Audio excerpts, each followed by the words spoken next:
Hey guys, it's Stephen here, and today we're going to try something a little bit different. We're going to try an ode to one of my favourite footballers ever, Mr. Georgi Kinkladze. Now, if you don't know, on this day in 1996, he scored the goal that pretty much defined his career. This wonderful piece of magic against Southampton.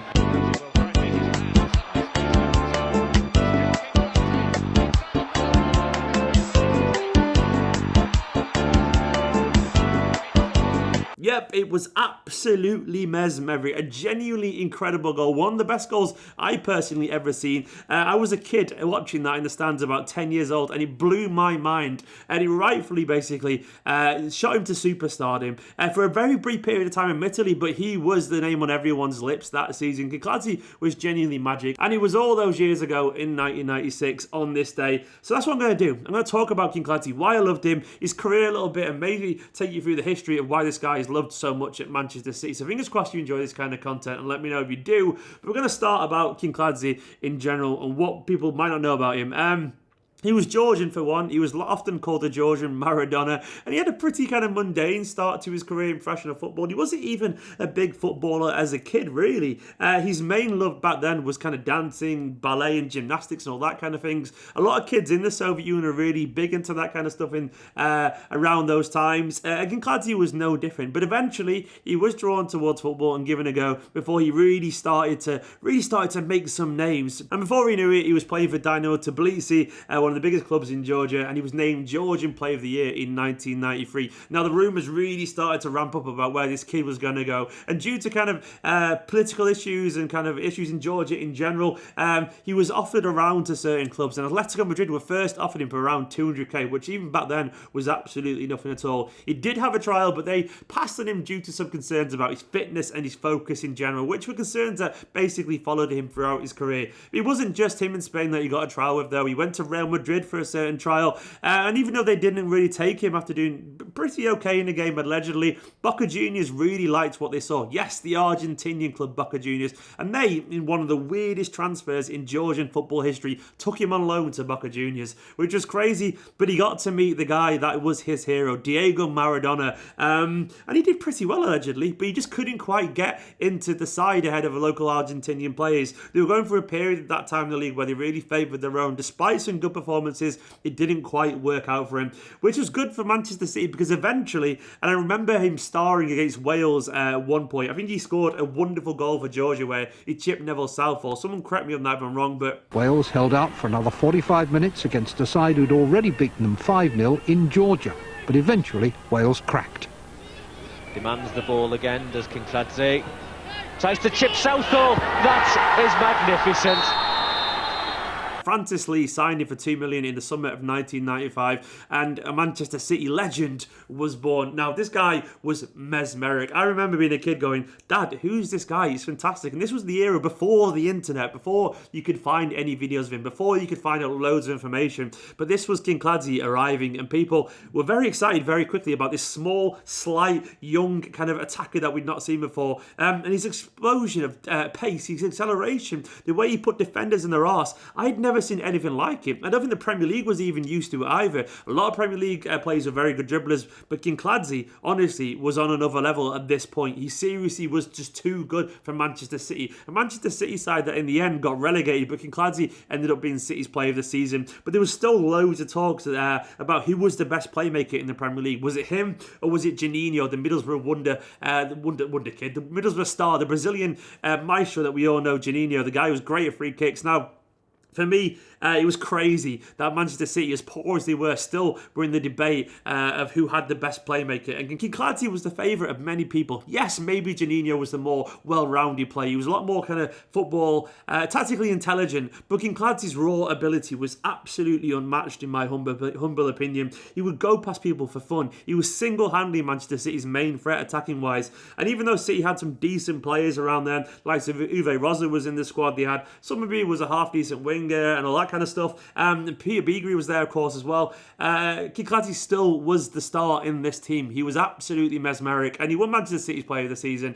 And that goal against Southampton turned heads. Now, unfortunately, City did get relegated. And at this point, everyone thought, well, he's obviously going to leave. We had big clubs circling around him. Barcelona were looking at it at one point. Inter, I think even Liverpool were as well. But this is what made him a Manchester City legend. He decided to actually try and stay at Manchester City, and he did. He did stay. He signed a new contract, and once again, he was Manchester City's player of the season, but it wasn't quite the same, really. That season was a very weird season for Manchester City Football Club. If you don't know, in 96-97, we had a total of 5 managers. Honestly, it was a really, really weird season. We started off with Alan Ball. He left and got sacked, and Asa Harford came in as caretaker manager. He did kind of okay, but the board wanted someone with more experience. They went for Steve Coppell, who famously only lasted 33 days and 6 games.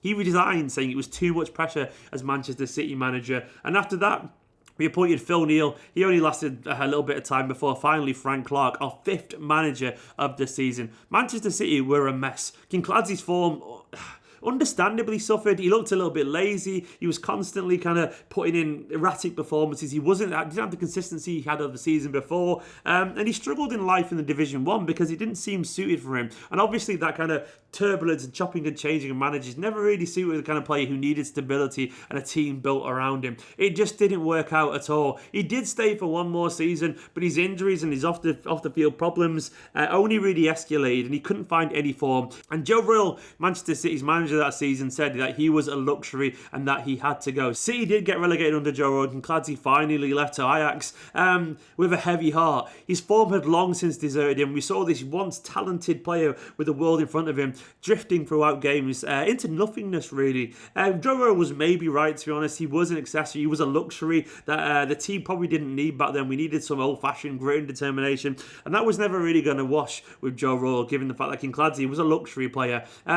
And he went to Ajax. He did okay at Ajax. He played on the left quite a lot, and he ended up as left wing back in some games. But that just didn't suit him at all, really. He wasn't the kind of guy then who had the acceleration to beat people, and he was never really the kind of guy who would beat a man and whip across in either. He wanted to be on the right, or he wanted to be behind the striker, and that never really happened. He did have a decent little revival over at Derby County, but after that, after a couple of seasons there, when he did have a nice little kind of partnership with Malcolm Christie, if you remember him, he eventually left Derby. They didn't get a club for 18 months and kind of found his way around Europe before retiring at the young age of 33. It was a shame. It was a huge shame because Kinkladze was absolutely magical. I absolutely loved him. Now, a lot of people say that maybe he was a player out of his era. Maybe he should have been playing round about now because maybe his talents were suited to an era where 4-3-3 or 4-2-3-1 is a thing, not in that generation of 4-4-2. Back then, you were either a winger or you were a striker, and Kinkladze was neither of them really. He was very much a guy who was sort of suited the tactical fluidity of this kind of generation.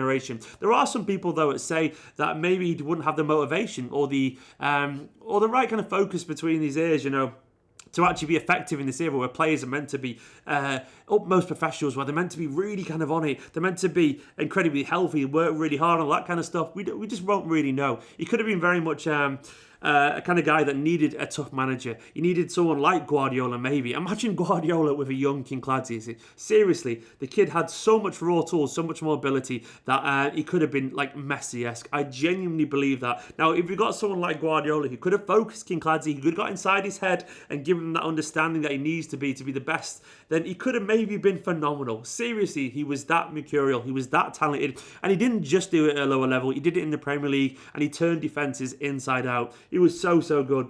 In my opinion, one of the wasted talents of world football in the game's history. Seriously, he was mesmeric. The ball literally stuck to his foot. It's that cliche about it looking like he's got glue in his foot. That was Kinkladze in a nutshell. He made people look stupid, and it was that acceleration. He would have been so good with a good manager if he got to play on the right, kind of cutting in or playing as off the striker. That's what would have suited him. Almost like Robin or Messi, how you know what he's going to do, but you can't stop it. And that's what defined Kinkladze. The guy was my hero. He played in this kit as well, a kit that I absolutely adored. And this is my Kinkladze shirt, and I've got it right. I'll show you on the back right now. And I loved him. I genuinely loved him. It's a big shame that he left how he did and he never got to fulfill his potential. But what makes him a Manchester City legend is that he cared about this club and he cared about our fans. This is a true story. I love the fact that City fans felt like they never really got to say goodbye to him properly. And the Prestwich and Whitefield Supporters Club branch actually organised a trip to Amsterdam to see him play at Ajax. They invited him along to a bar in Amsterdam and he actually turned up. He spent the whole night drinking, telling stories, signing anything the fans wanted, and he spent the night with them. He loved Manchester City fans. He loved this club, and he even lived in Manchester for quite a lot of time since he's retired from football. Kinkladze was a genuine legend. He was absolutely fantastic, and I miss him. I miss him. Seriously, what a player, and he was as good as people suggested. Untapped potential and raw, and he had some negatives, of course, but he was a shining light in one of the darkest eras of being a Manchester City fan, and for that, I will love him. Kinky, if you're watching this video, I love you. Please come on and chat to me, because I would be absolutely honoured. Someone please get in touch and let him know, because I'd love him on this channel. It'd be incredible. Guys, I hope you enjoyed that video. On this day in 1996, that happened. That's why we're talking about it now. If you like this kind of content, let me know. Like, comment, subscribe, and I'll see you soon.